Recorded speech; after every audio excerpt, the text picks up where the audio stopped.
All right, welcome to the first of its kind, world-changing manufacturers network.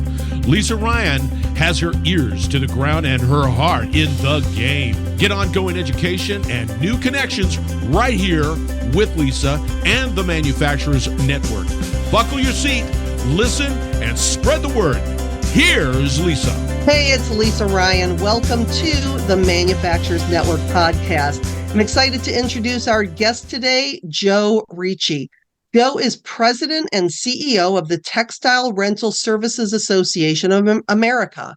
He's responsible for the executive management and financial performance of the 6+ million linen, uniform, and facility services trade association supporting TRSA's mission to expand, protect, and promote the textile services industry. So, Joe, welcome to the show. Lisa, thanks for having me. I appreciate it.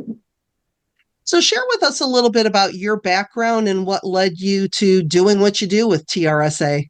Sure. I've been with TRSA 14 years. Prior to that, I was running the trade association for the National Association of Security Companies and spent about 15 years in the private security industry, both on the association side, but also on the for-profit side. And then I had my own marketing agency for about 7 years prior to that, and have run associations or been involved in associations from anything from inventory management, security, structured settlements, oral and facial maxillary surgeons. So been on the medical side, legal side, security side, and really the recruited into this position based on the fact working with guard companies across the country. There was a similar employee base, some similar structures to the business, lots of family owned and operated businesses, and they felt it was a good fit from a trade association standpoint. Yeah, and linens and uniforms are something that we literally come into contact every day and probably don't give it a second thought. So share with us, what does the industry look like? What's its economic impact, and why is it an important industry? Sure. So in North America, it's about a $50 billion a year industry. It's the largest, North America is the largest by far market, but Europe is about the same size, and really linen and uniform and facility services is a global space. We employ about 250,000 employees in North America. And it really, as you said, it touches everybody every day. So a big chunk of our members do healthcare laundry. So they do it for hospitals, outpatient surgery centers, anything that has to do with the medical world. Our members do what we call hospitality. So they do hotels, restaurants, napkins, tablecloths. And then we have our industrial sector, which really deals with manufacturing, clean room environments, folks that you might see on the road in high visibility gear. A lot of it is safety oriented. And that's been one of our growth areas is what we call PPE, or personal protective equipment, even in the healthcare space. And so we've grown a lot in that area. It's pretty important not only for protection, but also for hygiene. So when you think about cleanliness and the importance of cleanliness in the healthcare environment, we spend a lot of time self-regulating with our hygienically clean certification, our clean green certification for sustainability. We're getting ready to launch a safety and health certification to make sure our employees are safe. So really do focus on those things for the most part. And it's a very sustainable industry as well. And I think that's one of the things, especially when we're looking at the worker shortage in just about all industries and the key things that today's employers are looking for, and sustainability is certainly one of them. And we think about the textiles and all that laundry going through, and how sustainable is that? Talk about the significance of the clean green certification. And also, I love what you said about safety too, because that's another really hot point for employees. So how are you influencing sustainability within the industry? Sure. So I'll start with sustainability and move to safety. So in regards to sustainability, what I like to say is our industry's bottom line is directly impacted by our sustainability.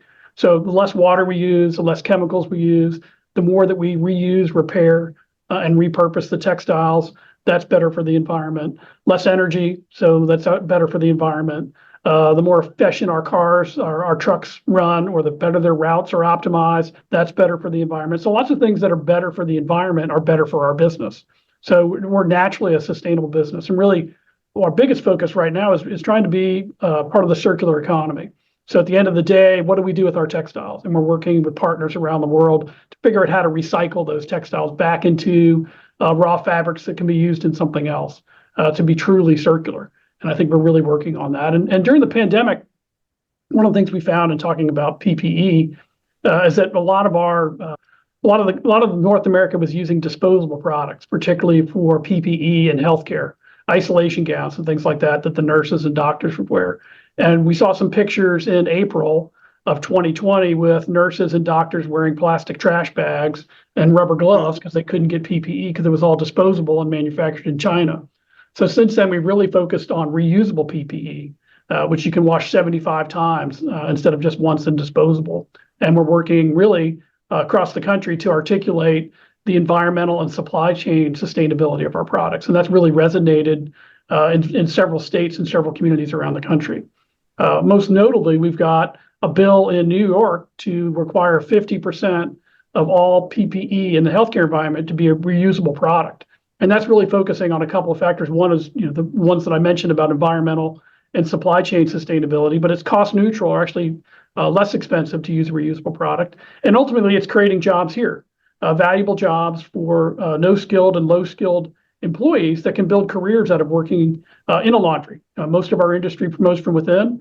We like to point out a fact that many of our CEOs of the companies, even in the publicly traded companies, started out as routemen or started out in production and worked their way up in the companies to really spend 20, 25 years and build a career out of it.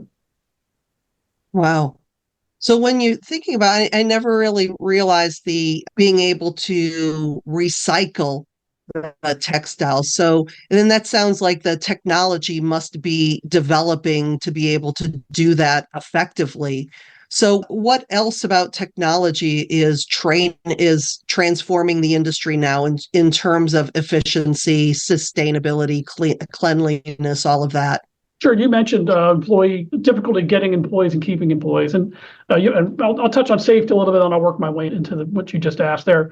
From a safety standpoint, what our members have realized is that safety is really important for a myriad of reasons. Obviously, workers' comp, you don't want to injure anybody. There's certainly a lot of good reasons to improve safety, but one of the things that they found is that improving safety improved productivity and reduced turnover. People felt like they were working in a safe environment, a healthy environment. Properly, the environment is created so that it's not too hot or not too cold. It's a comfortable environment for them, that they stay on the job. And obviously, the longer people stay, the more productive they become, and they learn about the business and their role in it. And so that's really helped improve safety. And we talk about safety at every event we do. So we do 10 in-person events a year, somewhere in the neighborhood of 24 virtual events a year. And safety is always on discussion. And during those things, people sharing best cases, best practices, case studies, things that they've been able to implement. And it's one of the areas where we don't see competition between members. Improving safety is really universal across the board in terms of being better for everybody. And in terms of equipment and what we're seeing inside the plants, we're seeing larger plants sometimes in the neighborhood of 90,000 to 120,000 square foot plants with more modern automated equipment. We really follow Europe in a lot of ways in what they're doing in automation and what they're doing in environmental issues. So the equipment reduces the amount of water. There's a lot of water reuse going on, a lot of water recycling going on within a plant. I was in a plant in the UK not too long ago, and they recycle 96% of their water all the time. Really? The only water they really use is through evaporation. And so they brought in 600 gallons of water, and they've had the plant open for about 5 years, and they haven't had to bring in 600 gallons over the 5-year period that they've been operating. Really? That's fascinating. As I said, it's good for business, right? So if I'm not buying water and I can put a system in that cleans the water I have, it's just smarter. And they also have things in the plants that water heat reclamation. So they recapture the heat from the water that is discharged. They're cleaning the discharged water through filtration systems. So it's really important that we put back into the environment is typically is clean or sometimes cleaner than the water we take into a plant. Wow. Wow. And speaking of resources, you mentioned that there's over 250,000 people employed in the industries, and yet there's still a worker shortage in every industry that I speak to. So what are you seeing that your members are implementing to attract and train and retain the workforce that they need? Sure. One of the things is they recruit within specific communities. So people, as I said, do stay a long time. I met people in production that have been within the industry 20 years working in a production environment. They tend to bring in their family. As I said, it's a good opportunity you don't need a high school degree to start working in a plant. You don't need any skills. They do train the employees, but a lot of it's been working two things. One, it's been the environment. So they've improved the working environment, whether it's putting in cooling systems of some sort, heating systems in other cases. Noise reduction has been really important, but they're paying more. We know that we're paying typically 20-25% above minimum wage for lots of positions.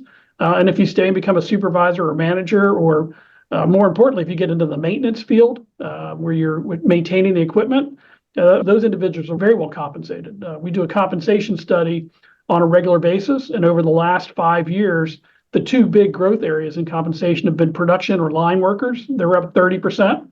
Some of that is us trying to keep employees, and we're competing with Amazon and other manufacturing related companies. The other is they've mandated minimum wages, which has helped that as well. And the only other group that's gone up by any considerable amount is the maintenance. So maintenance and engineering, because the equipment's becoming more high tech. They need trades skills. Those are difficult to find. So we're working with trade schools and technical schools to bring people in, and we're developing our own programs within the industry to train maintenance techs and also train supervisors, so that we're building our own network of training and upskilling our employees. And how are you finding that people are being exposed to the industry to begin with, to even find you to consider it a career, besides the fact that there were generations of their family working there? Sure. We do a lot of recruiting. We don't do direct recruiting, but our members do a lot of recruiting locally with local schools, high schools, technical schools, as I mentioned before, within targeted communities. And typically our plants are built. They try to build their plants where there are employees as well, so they can get employees that can either take mass transit or that can walk to work in some cases. So when they're looking to build a plant, they're looking at a couple of factors. One being, where's the employee base going to come from? Two being obviously logistics. Is it near highways? Can we get in and out of the facility? Access to water. So there's other factors. But one of the big factors that we've seen as we toured our members across the country is access to labor. And whether that's mass transit or whether it's actually being in or near a neighborhood where you can find employees. Now, you had mentioned before we started the interview about your 10,000-mile trips to go and see your members. So talk to us about some of the highlights as far as what you enjoyed learning about your members, maybe some things that surprised you, or just the experience as a whole of making those connections. Sure. So when I started, one of the promises I made the board is that I'd spend a month going to visit members. And so I certainly did that for the first 10 years or so. And we had COVID and nobody went anywhere. We did an awful lot here as an association in terms of disseminating information and fighting for our guys to become essential services. Our web traffic quadrupled during the pandemic because we were putting out a lot of data, a lot of information on how to make sure your people were working, if you can get them to work, how you deal with the essential services pieces. And we decided pretty early on, really in late 2020 and then early 2021, that we needed to go out and see our members. So we started in the South, where there were certainly less restrictions. In fact, we got to Richmond, which is only about 90 minutes from here. Nobody was wearing masks. So COVID was certainly limited in scope and politics, but we didn't care. We were just going to go visit members. And what we learned a lot about where those businesses started, the family businesses and the individuals that run those. We still have, we only have 3 publicly traded companies. The other couple hundred companies are all family owned and operated businesses. We learned about where their struggles were. We learned about the labor gap. There was certainly a shortage of labor then. We learned about, depending on what markets they were in, our guys that were doing restaurants and hotels, they were down 90% initially and slowly coming back.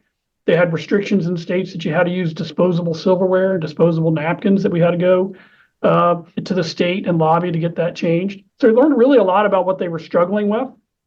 And after we did the South, we went and did the Midwest. And then we did California, we did Florida, gradually really covering a little bit more than 10,000 miles. And we visited almost 200 facilities. And that was everything from a corporate headquarters to what we call a depot, which only maybe has 4 or 5 employees in it, but nobody ever visits, and spending time with them and just learning about the struggles personally and professionally that they were dealing with and how the association could help them. And we found really a lot of ways to do that. Primarily putting together virtual networks. We do a lot more now virtually than we ever did, whether it's just sort of town halls where people come in and really information share with each other and talk about issues that are relevant either to their region or to their market sector or their function. So we really do a lot more virtually than we ever did before. And we're finding that we just connect with more people. We typically draw about 1,000 people individuals a year to in-person events, and probably double that during our virtual events. And so the more people we can connect with obviously increases the value of your membership in the association and the effectiveness of the trade association. We learn more about what the real messaging is, what the real issues are there, what their customers are concerned about. So what do your virtual events look like? Is it just like an office hours, or do you have a presentation, an open forum for questions? Do you just say, hey, we're going to be doing brainstorming on this particular hot topic? Or what do those programs look like? Because it sounds like you've done a really good job with them. Yeah, they vary, but I would say the most of the time we have our members do the facilitation. So we work with them before the event to work on what some hot topics might be. Depending on the number of people that participate, it might be more than one room. If we use a Zoom, we'll use 2 or 3 rooms and we can break people in on different topics. And we're there to support them, but we like the members to facilitate the discussion. So we give them a couple topics, we tell them what the topic is going to be ahead of time, and then we just really have an open discussion. And once you get started, it's always hard to get these conversations started, and that's the job of the facilitator with some basic facts. But once you get them talking, everybody wants to share what their success stories are. And that's particularly true with things across lines. As I said, general managers, engineers, production managers, when you're talking about function and market. And then we actually launched a couple of series as well. We do when we bring in speakers from the outside. We've done safety, we've done DE&I issues, we've done women in textile services. So we try to do this in 3 and 4 part segments to try to get engaged members that might not otherwise be engaged with us. And we've certainly seen a growth in participation in those, and we've seen our industry change. So over the last 4 or 5 years, I think COVID drove some of this. We've seen some earlier retirements. We've seen next generation executives getting more engaged with leadership and more engaged with the business. So it's bringing a younger vibe, a newer vibe to the business, which we think is super positive. And they like the virtual aspects. It's nice to travel. Anybody who travels for business, and I know you do, Lisa, I played travel bingo with my kids the other day, and we were talking about how many flights you've been on that were canceled or rerouted or luggage lost or just the crazy things that you experience, and you use a lot of time. So if we can do things virtually and reach more people, we've just found that to be more effective. And just the fact of with virtual being so easy to use, so easy to implement, but also giving your members the opportunity so that they can be seen as the experts, so they can be involved in the association, which gives them a stronger commitment to the association. But from a networking standpoint, that's what I love about the associations that I work with, because they're all competitors. You said you have just a couple huge organizations. Most of them are mom and pop, so they compete against each other. But by the same token, they also know each other. They probably refer business to each other. They learn from each other, because within the association, the other members are the only people who really understand what they do and why they do it. It's a really nice connection point. And there's some people who are still afraid of the technology. And I think in a post-pandemic economy like we're in now, just giving people putting it out there as far as virtual. Once they start coming, they come. And one more thing, I think about the times when I do virtual training, I can put people in a breakout room for 5 minutes. I can put them in a breakout room for an hour, and it's never enough time. So once they start going, man, they are going. Yeah, that's true. And as I said, we also do in-person events, which want to come to those. In our industry, and when you talk about manufacturing and what we do, processing and reprocessing, every day is a new challenge. And so sometimes you can get out of the factory and sometimes you can't. So that gives them options. And we've been doing more regional programs. We just had a regional program in California, in Las Vegas for the West Coast. And we had 15 people that had never been to a TRSA event before. And we just got back from a legislative meeting in Wisconsin. And in the room, we had 15 people in the room. They were all from different companies. We had the 3 publicly traded companies, Cintas, UniFirst, and Vestas, formerly Aramark, in the room. We had local mom and pop businesses in the room. And one of the comments was, this is the first time that we've all gotten together and been in the same room, and it's nice to meet everybody. And we think as a trade association, it makes for a better competition. If you know who you're competing against, you're less likely to bend the rules or compete unfairly in the marketplace. And if you do have an issue, people pick up the phone Instead of calling an attorney or sending a nasty letter because they're competing, they pick up the phone and call each other. And we've seen that multiple cases where we've resolved issues through the trade association and through those relationships that we helped develop that could have certainly percolated into something a lot larger.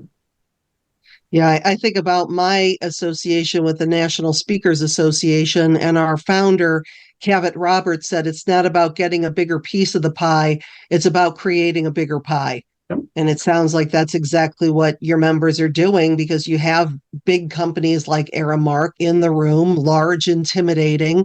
But when you meet them in person, you find that they're people like everybody else, and we build those relationships where we know and trust people. Yeah. Yeah, Cintas is our biggest company. I know you're from Ohio. Cintas is Yep. Oh, yeah. Very familiar. Cincinnati towel and apron company. Eventually became Cintas. They're now the largest company in North America. And they've done a really good job of creating new business. They really spend a lot of time going after what we call non-programmers, which is new business, people that aren't currently on a uniform rental program. And they've grown what we call auxiliary services. So when I started 14 years ago, about 65% of their revenue was from uniform rental. Today, it's probably less than 40% because they do so many other things for those same customers.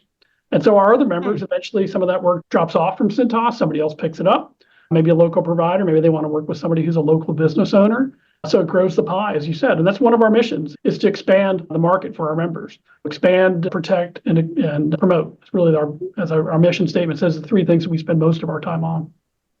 Yeah. So what are you seeing as far as some of the future trends for the industry that are shaping your industry? Sure. I think sustainability is going to be the number one driver for our industry, whether it's regulation. We've got regulation in certain states now regarding emissions-free vehicles, such as in California, 10% of our members' fleets have to be emissions-free by 2025. That's driving technology. Unfortunately, there's no vehicle that actually matches up with the vehicles we use right now. We have 22,000 vehicles on the road as an industry every day. So we're working hard with some of the manufacturers to figure out how to solve that solution. Obviously, water is not an infinite source. So we're working and making sure that we're being a good environmental steward with water and energy within our plants, within our vehicles and facilities. And then there's things that have come up that are in the news every day when you talk about PFAS, right? That's the number one. Can't turn on the TV or read the newspaper without reading about PFAS. And most people don't really know what PFAS is. They know it's not good for you. They may know that it's on Teflon and it's on products that are water resistant, but it's also on a lot of protective gear. So in the healthcare environment, it's on PPE that protects doctors and nurses from the chemicals when they're treating patients, and protects the patients from the chemicals they may be using when they're treating particularly cancer and things like that. It's on fire women, fire persons gear to protect them from the fire, and oils and greases. While it's something that we need to replace and something we need to get out of the environment, we're all in favor of that. We've always worked with the EPA in a positive way to voluntarily remove the things. You got to have alternatives instead to replace those, so you're not putting people at danger. So we're working very hard on that. We talked a little bit earlier about textile recycling and what our industry is trying to do in the textile recycling. Really, because textiles are a big part of the environmental issues related to microplastics or microfibers in the environment. So you probably read about that as well. Right. Working across industry lines, we're working with our partners in the coin laundry or pendant laundry industry to figure out a way to reduce microfibers.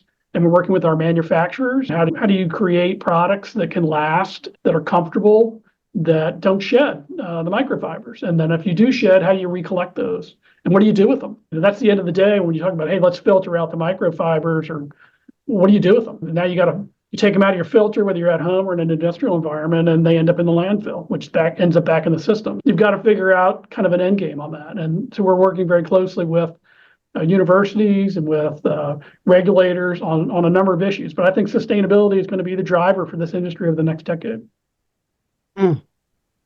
So as we're getting to the end of our time together, is there anything that I didn't ask you that you wish I did, or anything else that you want to share? Because we covered a lot today.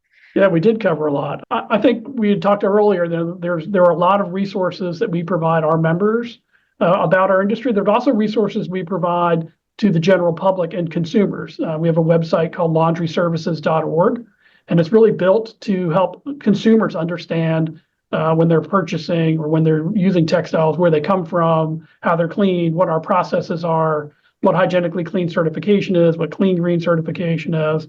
And it's really built to help educate the end users. Because you said earlier, it was an industry I knew nothing about when I started here. I didn't realize that I interface with linens and uniforms and textiles and every day, whether it's a walk-off mat that maybe in front of your building when you're going to work or into a grocery store, all those are rented and owned by our members, or it's the textiles used in a hotel or in a restaurant, or whether it's even used to clean things. So you'll see cleaning mops our guys do, what we call bar mops when you clean the top of a bar in a restaurant. All of those are owned and rented by our members. So just making everybody aware of what our members do and the fact that they're really striving hard to be both environmentally and supply chain sustainable and to be clean. We want to make sure that what we're providing is a clean, easy to use service to our customers and our members' customers and to the general public. Awesome. And if somebody wanted to continue the conversation with you, what's the best way for them to get in touch? Sure. I've got a LinkedIn page, Joseph Ricci, TRSA. I've got 15,000 people that I'm connected with in one way or the other. We're putting information out there all the time. We've also got a TRSA LinkedIn page where we put a lot of information out as well. But they can reach out to me directly. My email we're very open, is jricci@trsa.org. So jricci@trsa.org. And I welcome people to reach out to me.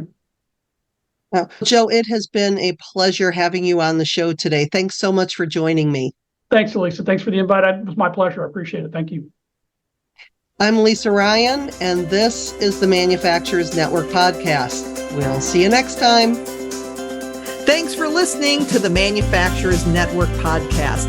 Do me a favor and share this podcast with your friends and colleagues so we can grow this network and connect more fantastic folks just like you. You can either send your buddies to the website at manufacturers-network.com or share the Manufacturers Network podcast on your LinkedIn, Facebook, Twitter, Instagram, or wherever you and your industry friends hang out. The bigger and faster we grow the network, the stronger and deeper the community we'll all have. Thanks again, and I appreciate you.